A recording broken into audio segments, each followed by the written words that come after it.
আমাদের জীবনে যে কোনো অসুখ বিসুখ থেকে বাঁচার আপাতদৃষ্টিতে সকল উপায় যদি বন্ধ হয়ে যায়, সকল পথ যদি রুদ্ধ হয়ে যায়, তবু একজন মুমিন হিসাবে নবী আলাইহিস সালামের বাতানো সে সকল সর্বরোগের মহৌষধ বা চিকিৎসাগুলো আমাদের জন্য সবচেয়ে বড় এবং শেষ অবলম্বন হিসাবে ঠিকই থেকে যায়।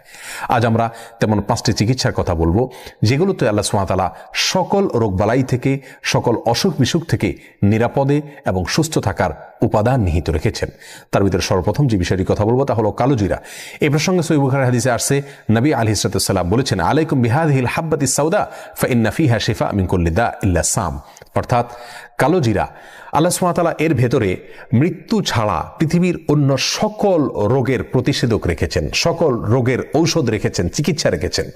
অর্থাৎ কালোজিরাকে যদি কেউ গ্রহণ করেন, খান, সেটা সরাসরি খাওয়া হতে পারে, তেল করে খাওয়া হতে পারে, পান করা হতে পারে, অথবা ভর্তা বানিয়ে খাওয়া হতে পারে। যেভাবেই হোক না কেন, কালোজিরা যদি কেউ খান বা গ্রহণ করেন, আল্লাহ সুবহানাহু ওয়া তাআলা তাকে এর মাধ্যমে সকল রোগ থেকে চিকিৎসা বা আরোগ্য লাভের তৌফিক নসিব করেন। অতএব কালোজিরা এর ভিতরে সর্বরোগের ঔষধ রয়েছে।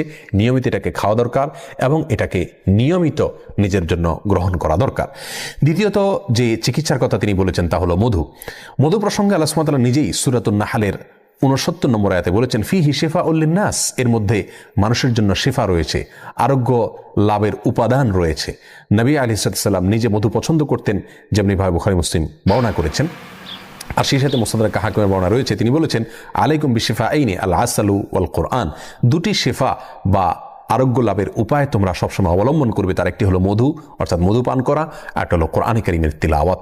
যার কারণে কোরআনে কারীমের তিলাওয়াত বা কোরআনে কারীম তিলাওয়াত করে পড়ে ঝাড়ফুঁক করা, এটা যেমন চিকিৎসার কাজ দেয়, তেমনি মধু পান করা এটাও মানুষের শরীরে রোগ প্রতিরোধ ক্ষমতা বাড়ায় বা মানুষকে বিভিন্ন রকমের রোগ বালাই থেকে চিকিৎসার কাজ দেয় এই মধুপান। বিধায় দ্বিতীয় হলো মধু, যেটা সর্বরোগের ঔষধ হিসাবে আমরা গ্রহণ করতে পারি।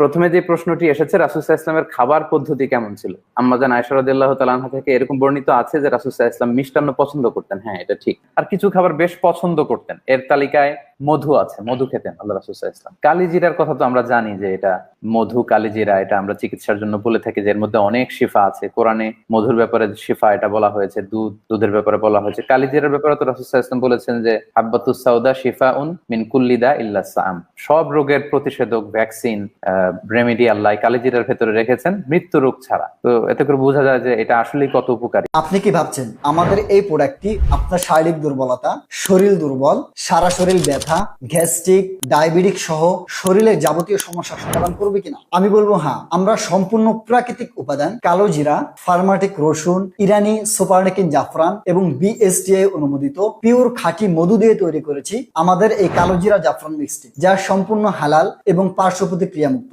এবং 100% কার্যকারী। আপনারা যারা আমাদের এই কালোজিরা জাফরান মিক্সটি অর্ডার করতে চাচ্ছেন, তারা এখনই অর্ডার নাও বাটনে ক্লিক করুন অথবা স্ক্রিনে দেখানো নাম্বারে যোগাযোগ করুন।